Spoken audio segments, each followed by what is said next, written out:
Good morning and welcome to day 3 of GHS at COP26. We're coming to you live from the Sir Roger Gifford studio here in Glasgow. Yesterday we had a very full day, Finance Day, lots of announcements, lots of news. Today, the Energy Transition Day. I think we're going to be hearing a lot more on the financing of the energy transition. We'll also be hearing a little bit about the building the global playbook. I'm Vincent Keaveny, Alderman Vincent Keaveny, the Lord Mayor-elect of the City of London. Looking forward to a fascinating day ahead of us, handing over to Axel Threlfall, who will be taking the first session here this morning. Very good. Thank you very much indeed. And welcome, everyone.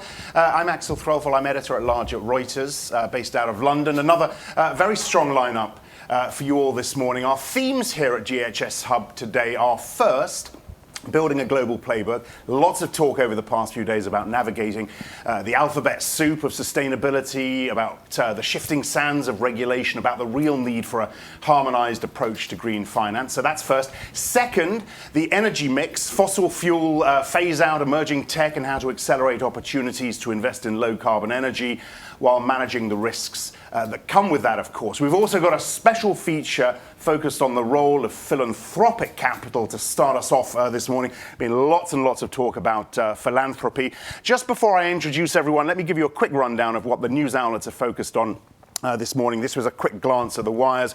Coal front and centre today. More than 40 countries signing up to phase out their use of coal-fired power, and more than 20 governments and financial institutions who are part of the Powering Past Coal Alliance will also make a commitment today to stop the public financing of oil and gas projects abroad by the end of next year. We've also had 2 major scientific assessments out. Research from the University of Melbourne says pledges to limit carbon emissions made here in Glasgow could keep world temperature rises to below 2 degrees. India's pledge on renewables will be a critical part of that, and that is something else we talked about a number of times over the past few days. That optimism is countered a little bit by estimates from the Global Carbon Project that global CO2 levels are now back to pre-pandemic levels, though. Right, let's kick off proceedings with Leslie Johnston, CEO of Laudes Foundation, and Wendy Woods, MD, Senior Partner at Boston Consulting. Very warm welcome to both of you. Great to have you in the studio. And we want to start the first sort of 10-15 minutes with this focus on philanthropy. Is it philanthropy's time now to show the world just what a difference it can make in this space, do you think? If it's not going to happen now, it's never going to happen, right? It's a bit of a loaded question, isn't it? Yeah, it is. No, it is indeed philanthropy's time. And actually, I'm not sure if you're aware, but philanthropy right now, in terms of its funding toward climate mitigation, is only 2% of total philanthropic giving, which is very sad. Some say less. Less than 2%. So we're in a crisis situation. Philanthropy is not stepping up. And so this is the time for philanthropy to step up. And I think the tools that philanthropy has are actually fit for the situation we're in. Philanthropy can take risks, it can think long term, it can show what is possible. So, but you've been saying it for a while. Yeah. So how can you do it? Well, what's gonna really make a difference? Yeah, it's a great question. And the thing is, philanthropic giving is minuscule vis-a-vis the money that's required. I mean, if you're looking at infrastructure alone, that's $90 trillion, whereas philanthropic giving is $700 billion. So it's not about the money. It's about how can philanthropic be catalytic in getting others to move faster.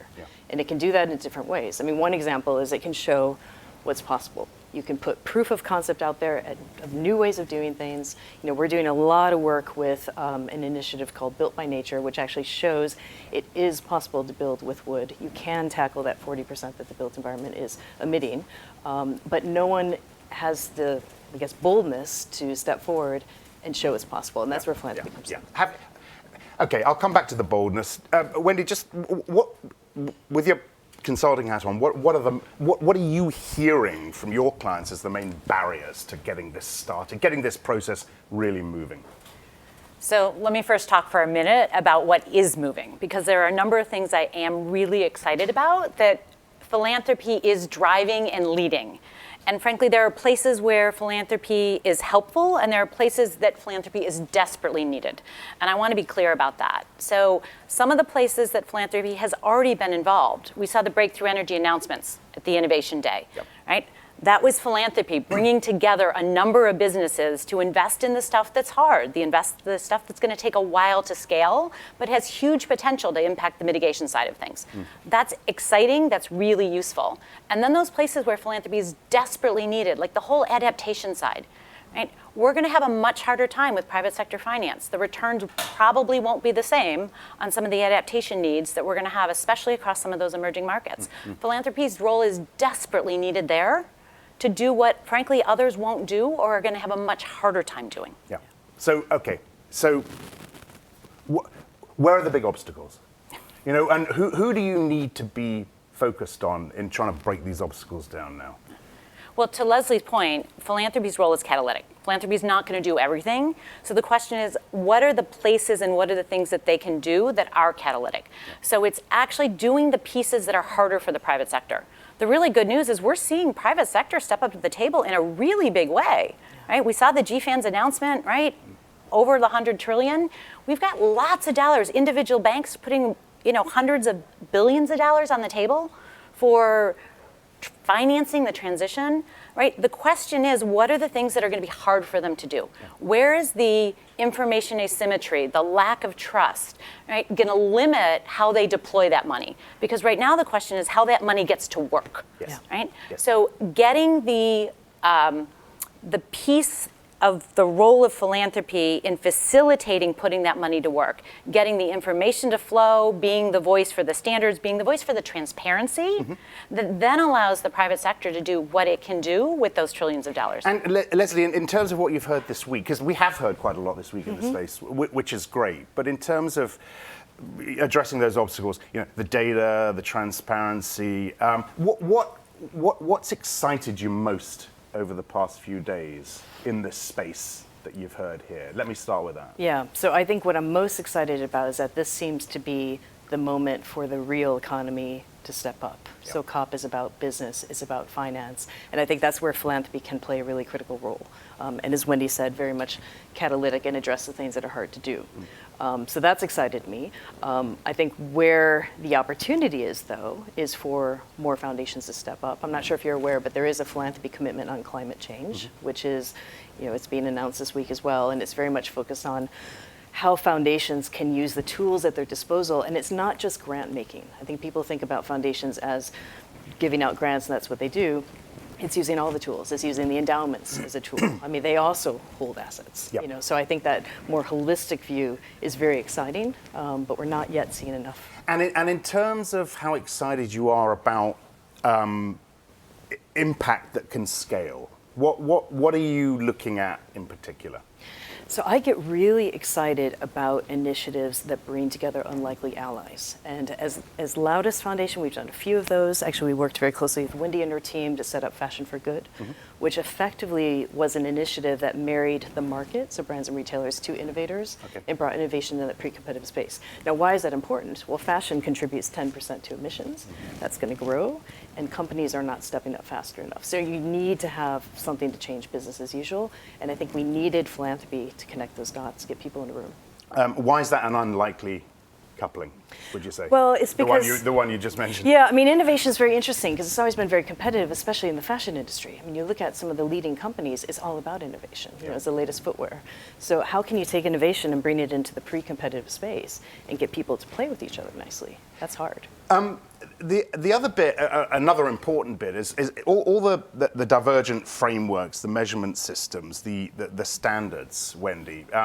What role does philanthropy have in, I guess, bringing clarity, driving consolidation first, bringing clarity here? Because this is a really important piece, right? Yeah.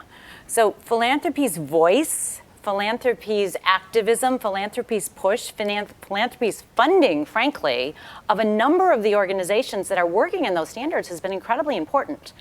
And the ability that they have to actually push for coherence in that, the voice that they bring, the attention they bring to it for all of us has been tremendously important already and getting us to the point where we're starting to see, right, just this week, some of the first commitments around how can we actually align around some of those standards.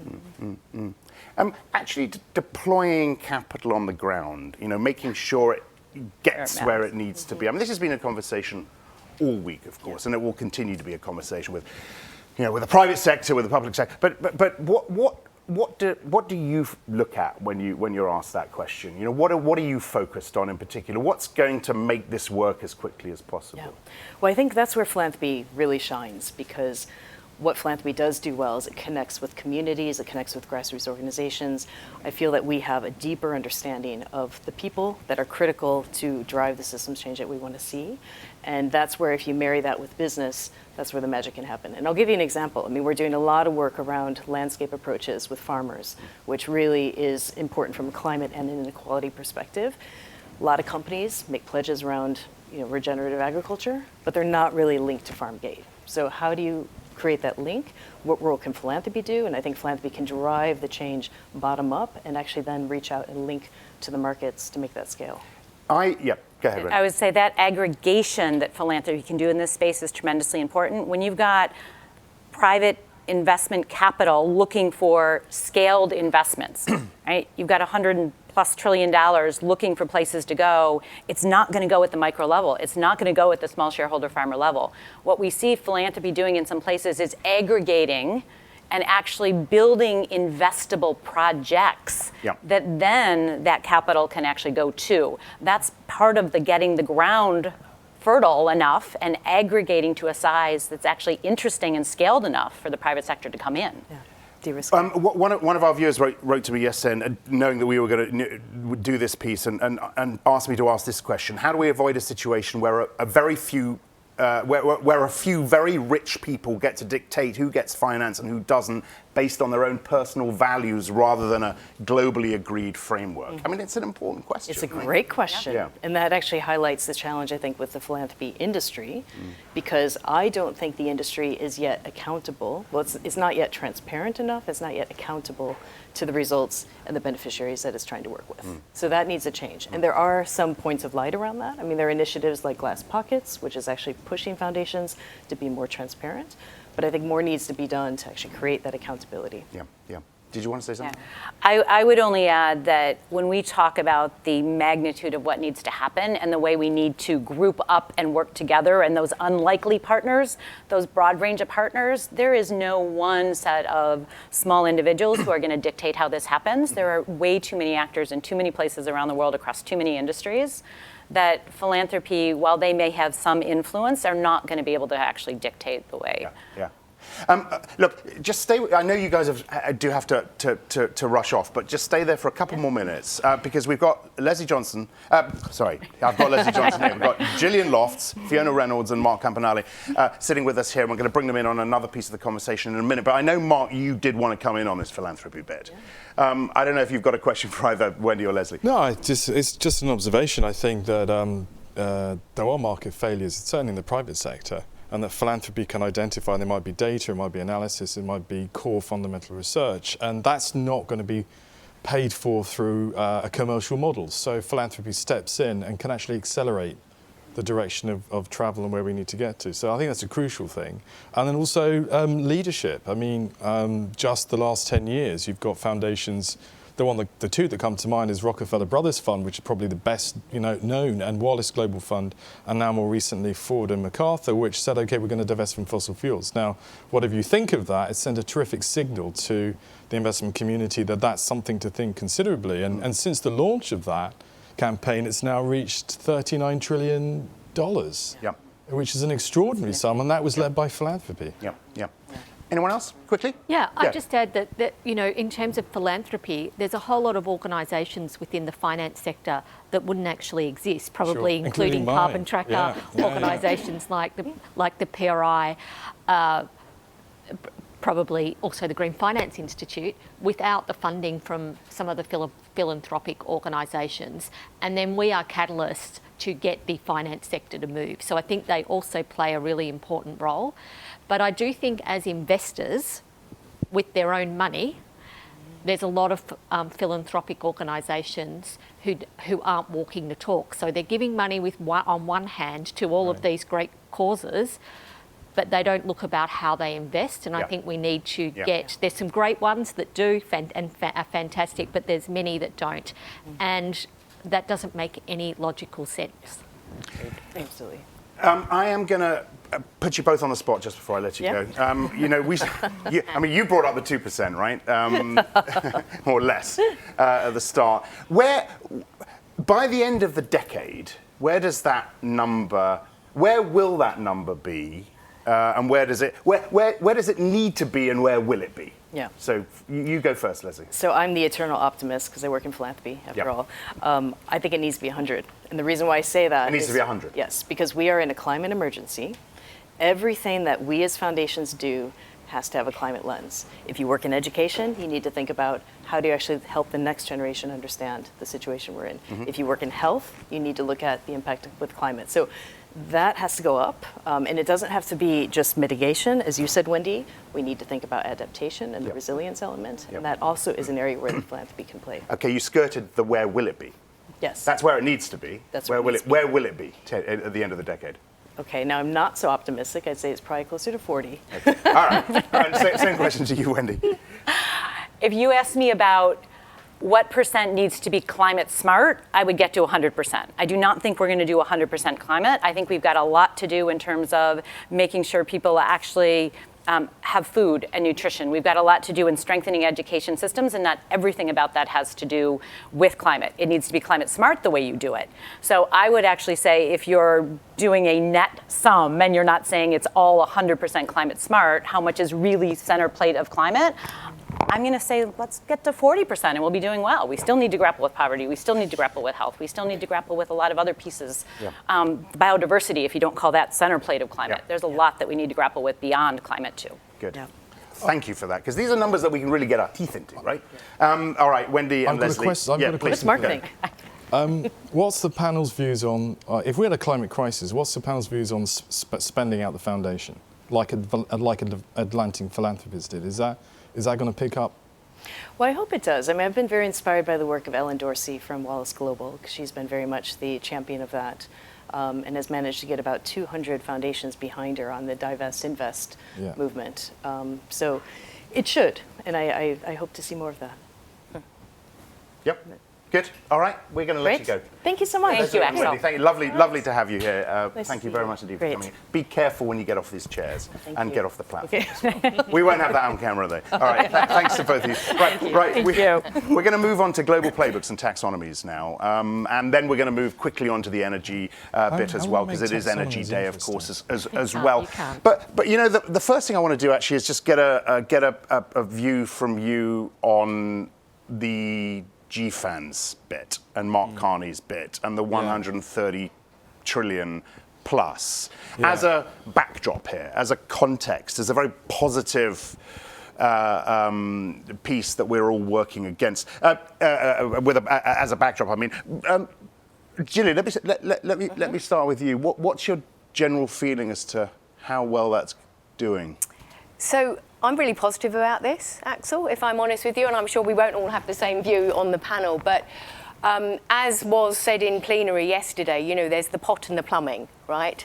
And we're still trying to ensure that the pot is big enough. Yeah. I think the commitment it was a significant commitment that was made yesterday. But the other part of it that I liked in terms of what was announced was some of the plumbing elements, because clearly a very high level pot commitment isn't going to get you there. What's going to get you there is a combination of the two things. So I think the fact that we had announcements yesterday, both on the pot and the plumbing, is a really good step. Start, if you like. Fiona, I asked Mark this on Tuesday, and we've been asking the big finance players this since, and that question has to be just how. It was about the mood music among the members and how patient these members, these big banks, are going to be if the policy side doesn't do its bit. I mean, that must be a worry for Mark Carney, right? Well, absolutely, but I think he can play a key role there. Coming to that, I think one thing about this COP, I've been to more COPs than I can think about, and when I first started coming to them, in terms of finance, we used to be, somewhere near the back door at an event that was sort of a very fringe event. I think this COP, we've slowly moved up the agenda. This COP was the first time that I really think that finance has been front and centre and on the major stage. Yep. So governments are finally realising that, the important role that finance is going to play. And because GFANZ is now there and people can think what they want, but I see it as a positive thing as well, as long as there is accountability mechanisms, can do a lot to work with government about the industry policies, etc., that we need.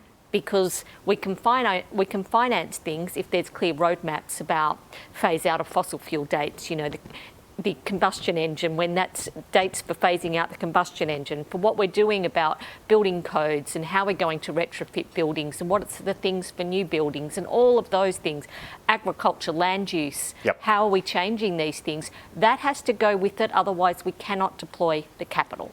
Mark, are you here with your skeptics hat on? I mean, there's a lot to be positive about, clearly, but I do wonder how you have reacted to the things that Larry Fink has said, for example, and the things that others have said.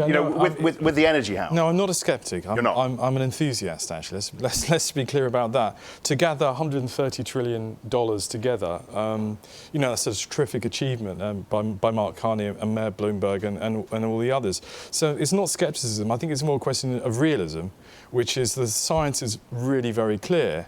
We heard, earlier the phrase "the climate crisis," and that means that we've got to phase out very, very rapidly coal, oil and gas, and that under the International Energy Agency's 1.5 degrees net zero, Fatih Birol has said, and he's here at the COP, said very clearly that means no new investment in coal, oil and gas. Yep. So if that's the case, we have an industry, the banking system, which is funding to the tune of hundreds of billions, if not $1 trillion a year, in expanding the fossil fuel system. So what we have to have, and this is where the realism comes in, we actually have to have banks saying we're stopping funding fossil fuels. Right. And more importantly, we support the IEA 1.5. We have not heard that language yet. But of course, what this is, GFANZ, it's a journey. It's a big tent. Everyone's in the tent. You travel together. You learn together. But last night, when I went into the GFANZ drinks reception, the protesters outside were, I didn't like to see it, GFANZ greenwash or end fossil fuel banking. And we can quite clearly see that the fossil fuel industry has big plans to expand. Let's not fool ourselves, particularly oil and gas. And GFANZ is either going to sort of lean out that, let's not think about this, or it's going to lean in and say, let's challenge it. What happens when you ask Mark Carney that question and Larry Fink that question? What's the response you get? Well, maybe I could just jump in Thank if you you don't mind. I really didn't want to answer that question. We've got to put these people on the spot, right? Well, no, only because I'm Mark's going to come back in here tomorrow, so we'll do that then as well. Yeah. So I won't pretend to be Mark or Larry, but I think this is where some of the regulatory initiatives and standards come in. Because, the announcement of the ISSB yesterday, this idea that we can get better standards around disclosures and reporting is really great. Yeah. And then also, the announcement by the UK government on transition plans. Again, to your point, this is a transition, this is a journey. What our business is going to be doing for the next 29 years. And one of the things that we really focus on is, what is the decarbonisation strategy? And I always say that's easy to say, but for me personally, it's not. But, we can say these words. They're very complicated. The transition plans need to be part of the strategy, need to be fully integrated into the business, need to not only impact the balance sheet of the banks and the financial services, but also the balance sheets of the economies and the businesses that they're funding. Yeah. And this idea that you're going to have a 5-year plan and report on it annually just starts to add a bit more transparency and a bit more detail. I'll come back to that in a second, and the playing field and the everyone uses this alphabet soup, the phrase, and the shifting sands.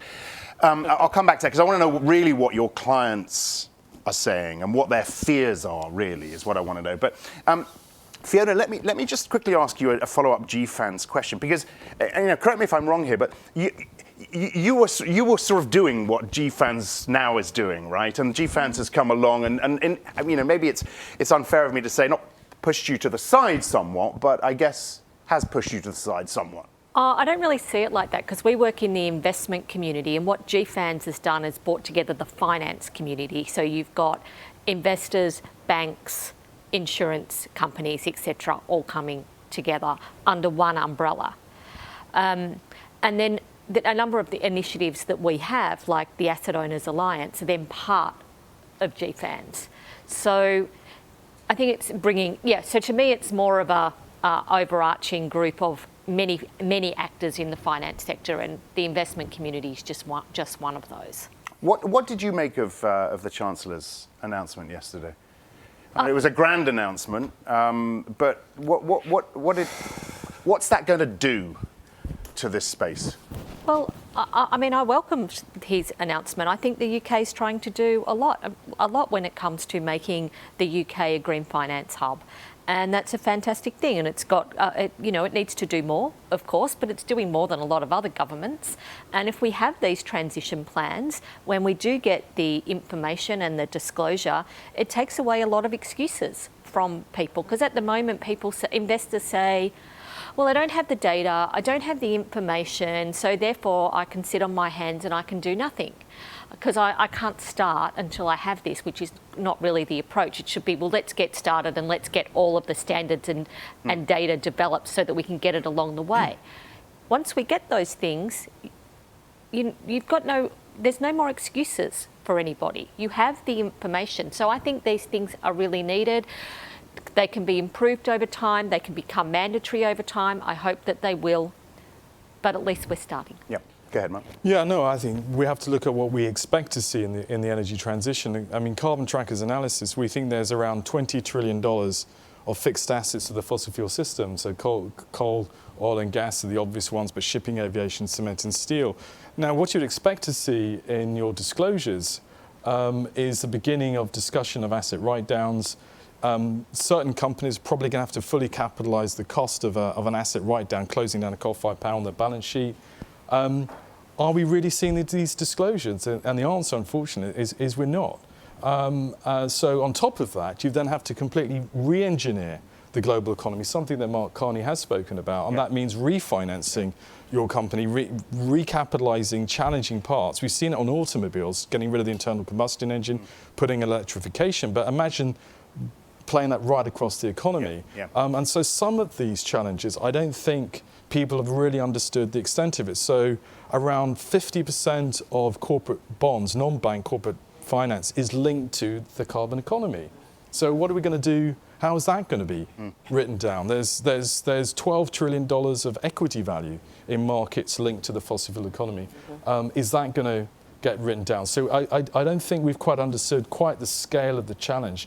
Reducing emissions by 50% in a decade, I mean, boy. Yeah, that's and you bring up the work that needs to be done in a lot of these hard to abate sectors, and I'm going to come back to that. I know we're melding everything into one, but I will come back to that energy bit in a second. I want to talk to you about aviation as well, and sustainable aviation fuel, and the other things that might excite you. But Gillian, back to yesterday's announcement in the UK, back to taxonomies, rule books, and where we are now. What are your clients saying about it? Are they fearful? Are they confused? Are they worried?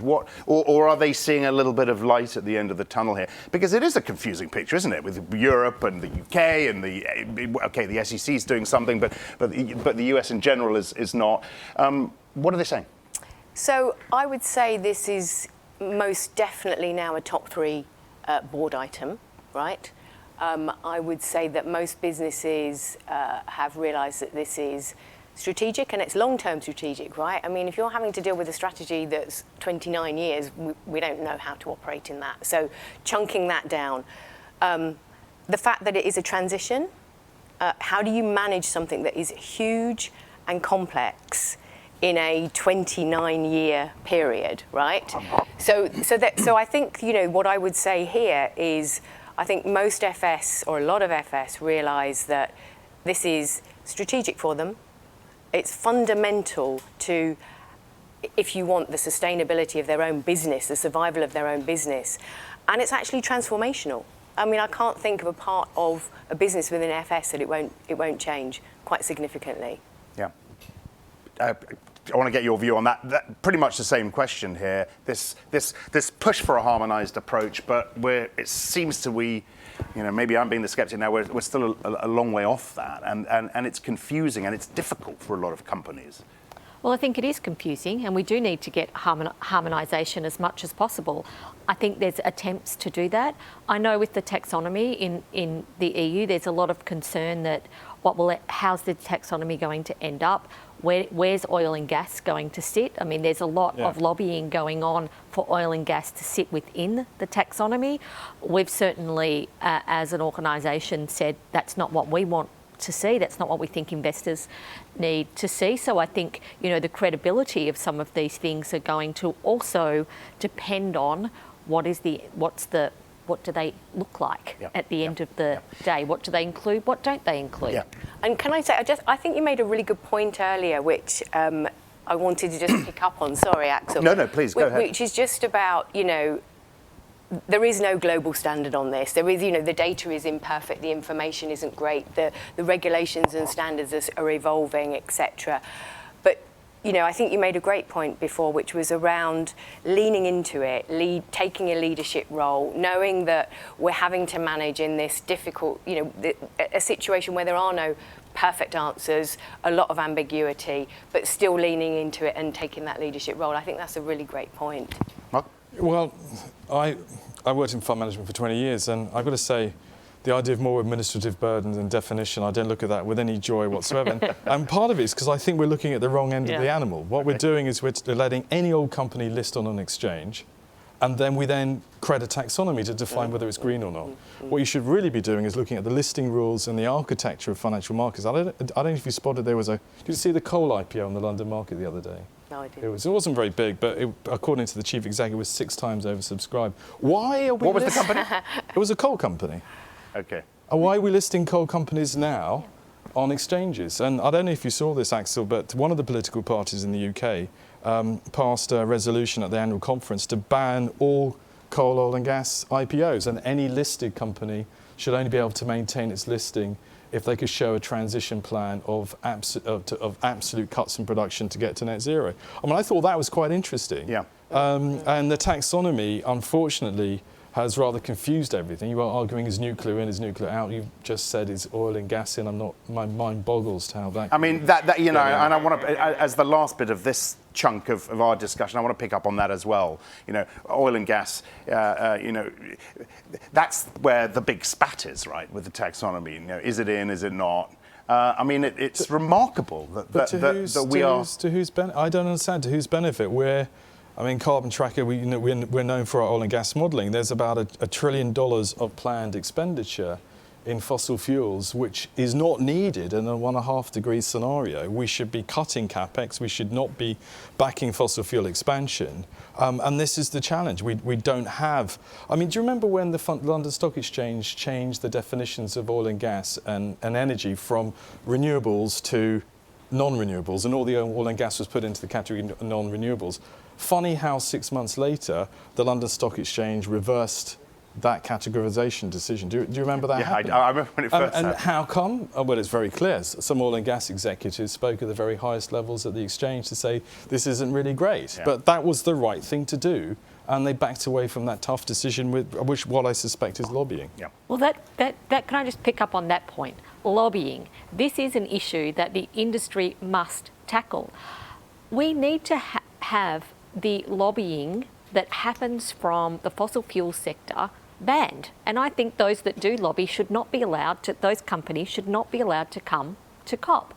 And the investment industry needs to lift its game on saying to the companies that they own that you can't take our money and lobby against our best long-term interests. And it's got to stop. If you believe that to be true, would you say that banks and asset managers that fund more fossil fuels should not be allowed to the COP? Because if you go out onto the street and listen to the protesters, and I've been trying to do my best to do that, And that's exactly the point they're making. Why the anger that we're seeing in Glasgow by the activists against finance is because they see the financial sector as driving the funding of the biggest problem that climate change has, which is the burning of fossil fuels. And to exacerbate the problem, the COP doesn't, the Paris Climate Agreement doesn't mention fossil fuels anywhere in it. So we're having a discussion at the COP about dealing with climate change. It's a bit like talking about smoking, but not being allowed to talk about cigarettes. Right. And we're here at the COP. I mean, some investigative journalists looked at the 200 events at the Green Zone. Out of the 200, only 2 were about fossil fuels. Why? Because all the ones that tried to talk about fossil fuels were taken out of the agenda. And that's why you don't have fossil fuels discussed even in the main negotiations. Yeah. And that, I'm afraid, is the reality of us trying to deal with climate change without being able to talk about fossil fuels. I mean, thank you for sharing that. I mean, I didn't know that. And it's those are anecdotes that really bring this, really put these things on. Are you going to write about that in your carbon tracker pieces? Well, anyone who goes... We need to get to the bottom of that, surely. I mean, why only 2? Why? Because we're in a green hurrah moment, okay? Which is, let's talk about how fantastic the green stuff is, and somehow the fossil fuels will just disappear of its own accord. Yeah. And the treaty was based on that basis, and the COP discussions are on that basis. We've got to cut with both sides of the scissors. Both got to cut supply of fossil fuels and demand. But the analogy which strikes me, and it's not a very pleasant one, you have to forgive me at this hour of the morning, it's a bit like somebody eating salad for lunch and then gorging themselves with a bag of donuts in the afternoon and then announcing to the world they've gone on a diet. And that's how we think about fossil fuel investing. We announce we've done a little bit of green, then we gorge ourselves with fossil fuels in the afternoon, and we think we're losing weight. That's going to stick with you, that anecdote. It really is. Yeah, we're going to use that again in the future. All right, look, let's shift it more specifically to the energy bet and the energy mix. Obviously, we've been talking a lot about it. Big announcements on coal today, as I said at the top. The British Energy Secretary said yesterday, the end of coal is in sight, the world is moving in the right direction, standing ready to seal coal's fate and embrace the environmental and economic benefits of building a future that is powered by clean energy. What do you think of that, Mark? Well, it's a great announcement. The sad thing, of course, is that the major coal-producing countries, I mean, Australia's not in there. I don't think America is in there. No, the America's not. Is Russia in there? China in there? I don't think so. But the direction of travel is clear. That we're in the end game now with coal. And the driver for this is a very simple one, is that renewables, including battery storage without subsidy, is now cheaper than new coal and indeed new gas in most parts of the world. And you've got these steep technological learning curves. Every doubling of production of renewables is dropping the cost. And so this is purely economics. I mean, there are countries still building coal, and they're the ones which I think are going to stop that expansion, which is very, very good news. But I do worry about some expansion. It's a bit like trying to build canals when railroads arrived. It's just you've just missed the technological leap, and that's the key thing. How worried are you? Something else we talked about yesterday was the right communication of this message to the consumer as well out there. It's important. How worried are you about a backlash? You look at the energy crunch, and I've brought this up a couple of times. You know, I queued for petrol for hours in London. My gas prices have gone through the roof. My utility bills. The backlash against that as a result of this shift going on. How worried are you about that? But I think that is a communications issue, but that isn't not a problem of climate from the point of view of that, somehow we need to keep these fuels. It's a lack of planning. That's why there's But governments need to keep their electorates on side as well, right? Yeah, well, exactly. But we need to have more renewables, and we need to have more storage, and we need to be accelerating all of these things. When people start using this as sort of a excuse about why we need to keep fossil fuels, I think that's very disingenuous and just... And completely agree. Yeah, completely agree. We can't let them really get away with that. This is governments... We're asking governments to plan to 2050. They can't even plan so that we've got enough gas to heating this winter. Come on. Yeah, this is a problem of too much fossil fuels, not too little. Yeah. You've got very, very few monopoly suppliers and huge numbers of buyers, and that's where you create price inflation and people dictating to you the terms of, which is what Russia has essentially done with Europe. What renewables will do is it will take all of that away, essentially. Everyone will have cheaper renewables and there'll be this fantastic lower costs for the consumer. I took a taxi ride yesterday and I asked the guy who was taking, how much did you spend each week on diesel? Because he used a diesel car, and he said £200 a week. And I said, how much do you spend on leasing your car? He said, his taxi, £300 a week. And I said, you could lease your electric vehicle for £300 a month, and your electricity costs that will not be £50 or £200 a week. They drop to about £20 a week or £10. And what did he say?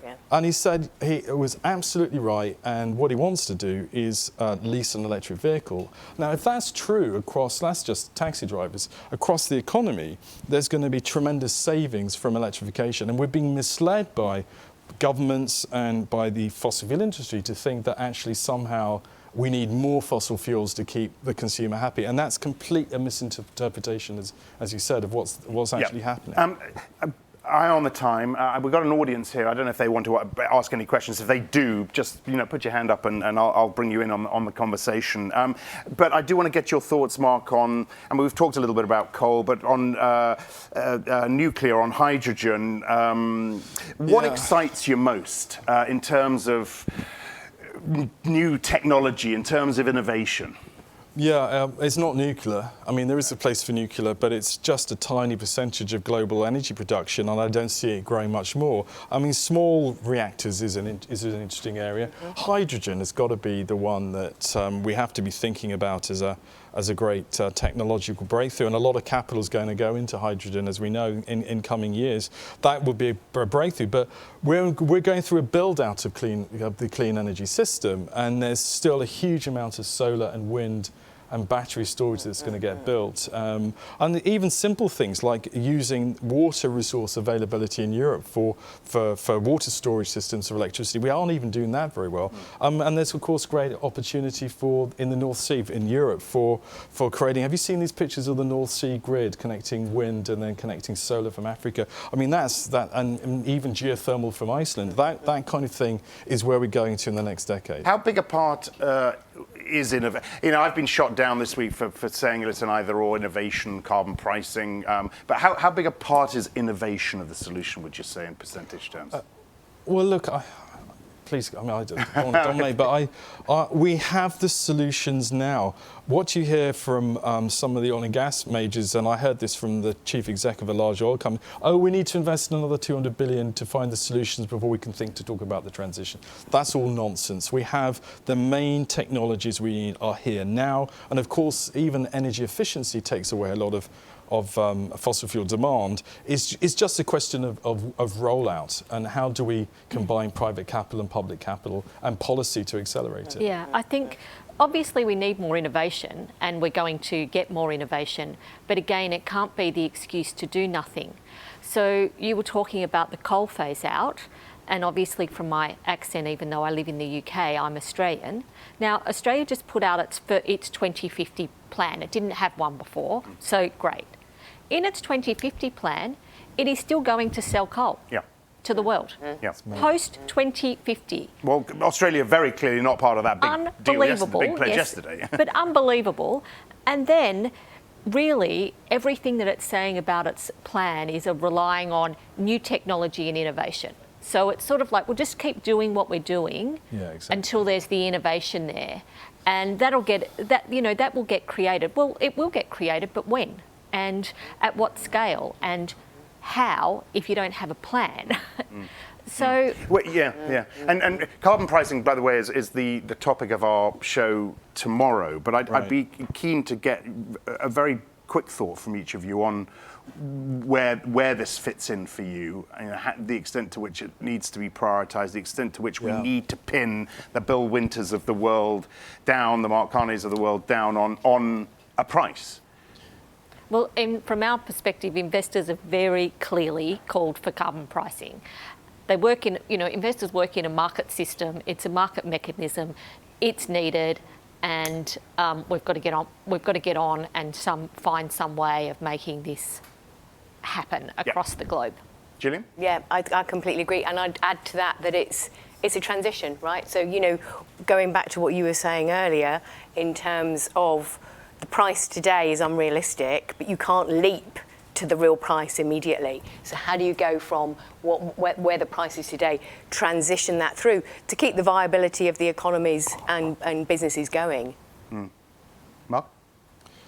I mean, we've talked about carbon prices for 25 years, and my only worry is actually a lot of companies and investors are saying, oh, we can't do much until we have a carbon price, and we might be here another 20 years' time, and with people sort of slowing it down. There's lots of things we can do now already without a carbon price, but having one, I mean, what we've thought about a lot is as a global carbon reference price, where you take the California market, the European EU ETS, and the emergence of the Chinese markets, and create a reference price that you can use for forward futures contracts and so on. We don't have that now, and even something that pension funds can actually think as an asset class area to invest in the carbon markets, which it isn't really today.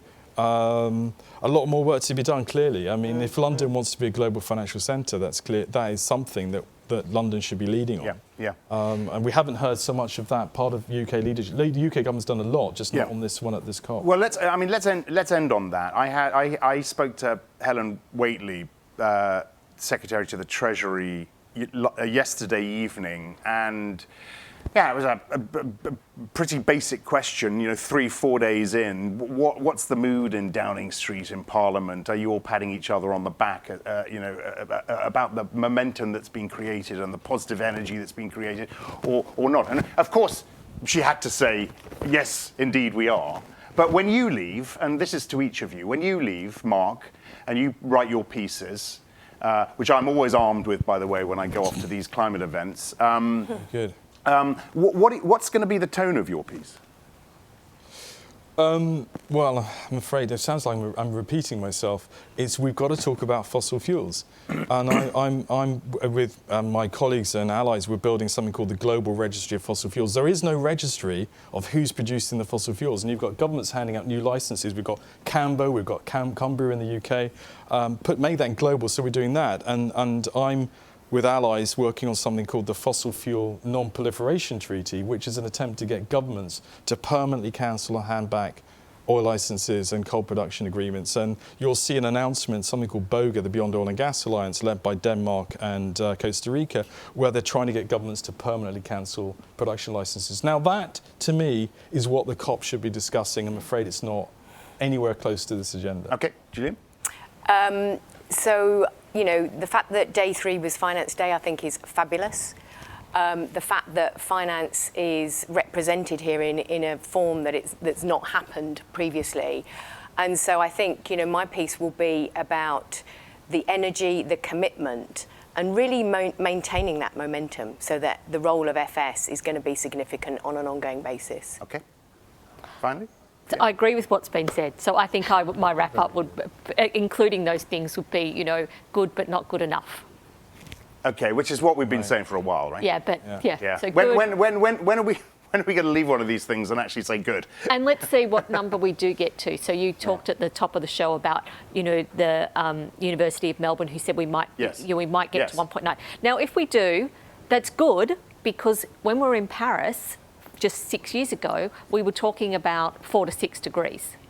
At least now we're talking about 1.9 below. At least we're getting to below 2, but we're still not at 1.5. Yeah. Brilliant. All right. Look, I've got to stop us there, I'm afraid. But it's been a super discussion. Thank you very much indeed. And it's always a good way to start the day off.